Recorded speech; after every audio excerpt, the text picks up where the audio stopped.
So let us continue from here.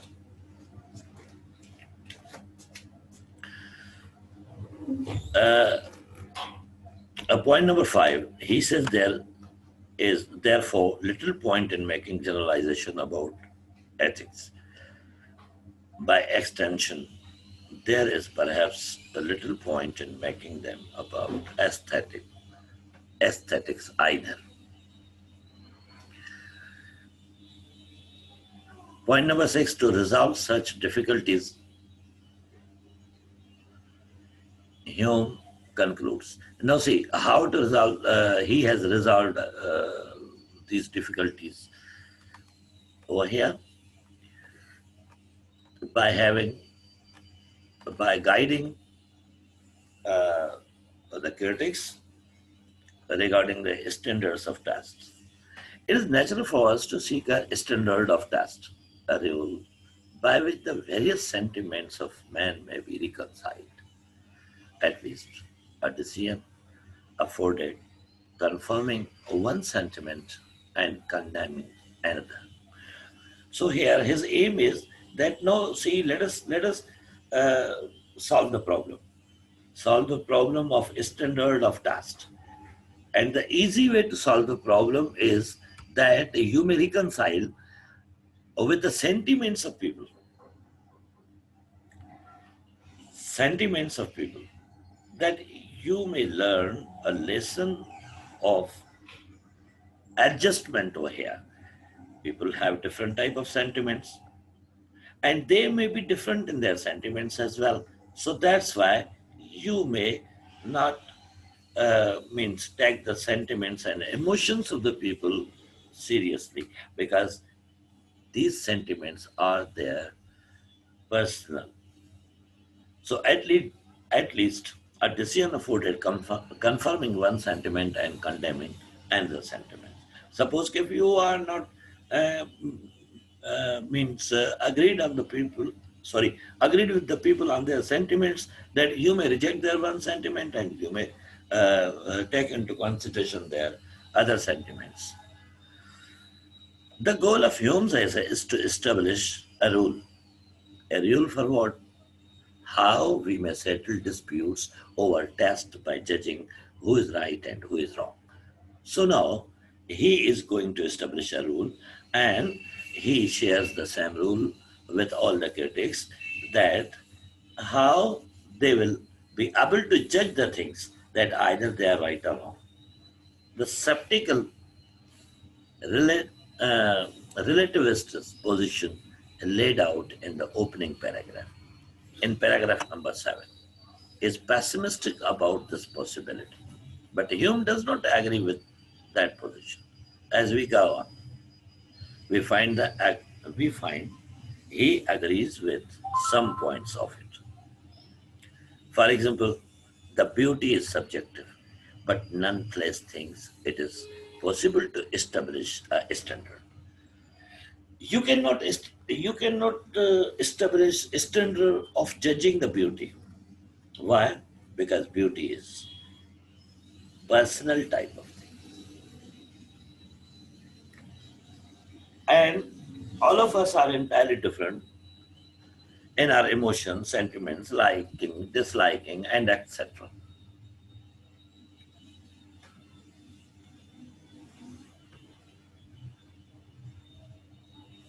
So here, we should not be skeptical, we should not be doubtful.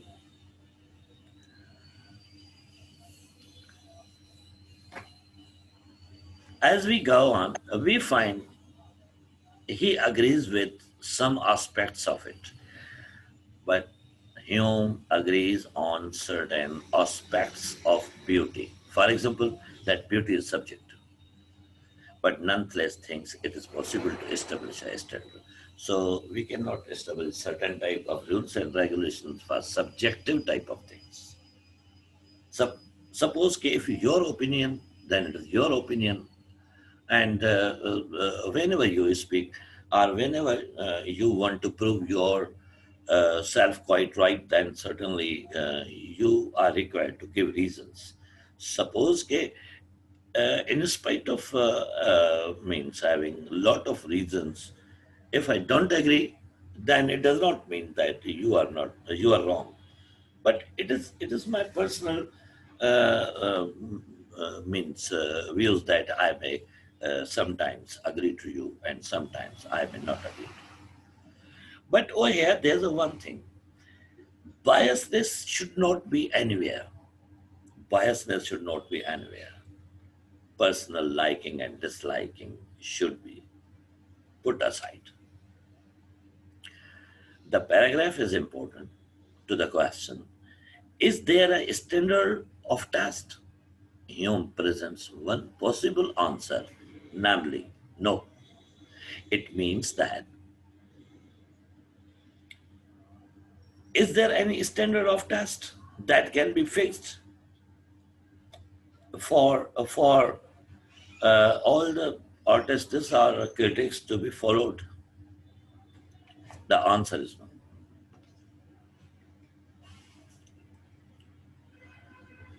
There is a species of philosophies. Species, what are they? For example, relativity, a relativism, which cuts off all hopes of success in such an attempt and presents the possibility of ever attaining any standard of test. Relativity or relativism means that there are certain relations of the things, uh, there are certain relations of things to other things. One thing relates others. So we will have to test them on the basis of relativity or relativism. He further outlines the relativist case, drawing the distinction between judgment and sentiment. Right?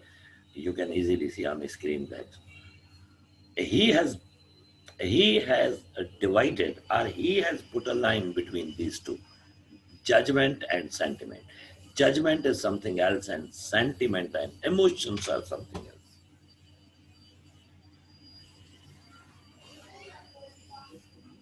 You may not mix them up.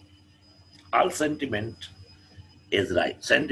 All sentiment is right because sentiment has a reference to nothing beyond itself and is always real wherever a man is conscious of it. It means that, suppose, okay, these are my sentiments, these are my emotions, this is my way of feeling the things. If you means can recall in your memories the play Progress, at certain place, Professor Henry Corey suggests his sister, Mrs. Meldon, that she should think like a statesman and she should not lament over the sweet memories of her son's death. Why? Because otherwise she will be sentimental type of woman or emotional type of woman.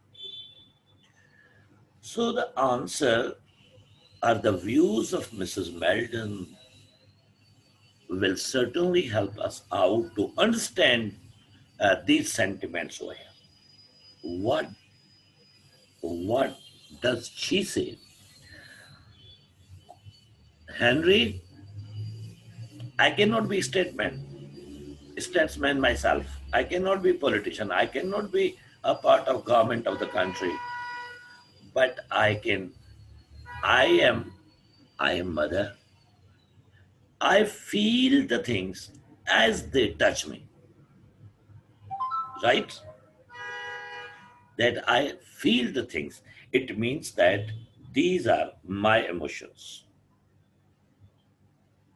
And you cannot means control my emotions and sentiments.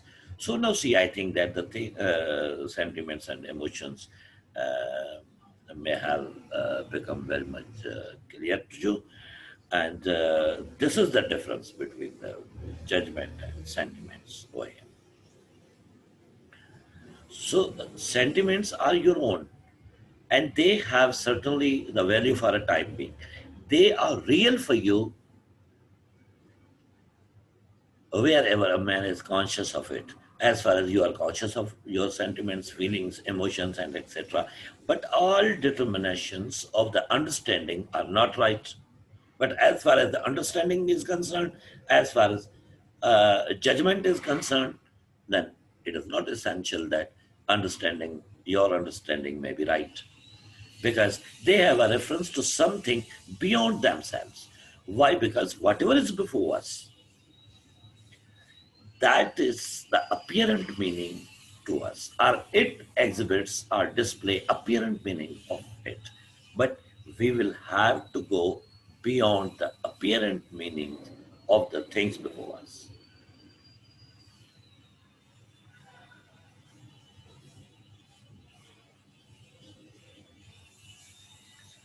because they have the reference to something beyond themselves, for to wit, real matter of fact, and are not always comfortable to that standard.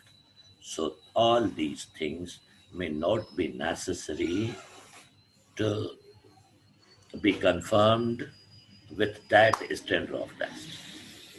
Reason, for example, reason means understanding, expects that something can be proved correct or incorrect by appeal to objective fact.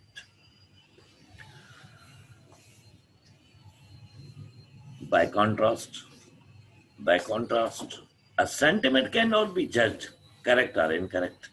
So this is the difference between the judgment and sentiments. That you cannot say that either sentiments are correct or incorrect. It certainly, these are your emotions, they may be correct for you.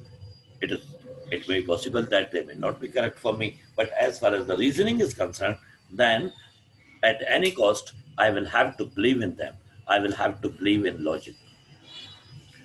Among 1,000 different opinions which different men may entertain of the same subject, there is one, and but one, that is just and true. You may come up with the thousands of the opinions, but among them only one may be true. Not all of them may be true. And the only difficulty is to fix and ascertain it. But the only difficult thing over there, how to select the true means opinion that may fit the situation,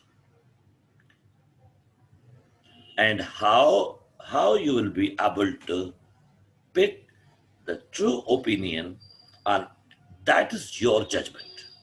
On the contrary, 1,000 different sentiments excited by the same object are all right. On the other hand, there are so many thousands of the sentiments, emotions, feelings, and etc. You will have you sorry, you admit or you accept all those. Why? Why? Because they are sentiments or emotions. Because no sentiment represents what's really in the object. So, means sentiments don't represent the object themselves. If you feel something, the feeling is real. And no one can accuse you of being wrong for feeling it. Now, see, what we do in our daily life, when we feel the things, and when we uh, say that whatever is happening before us, it is quite wrong, because we have felt them for. Why? Because we have feelings. Following these observations, Hume argues on his view: if taste is based upon feeling, rather than objective reason, beauty must be subjective.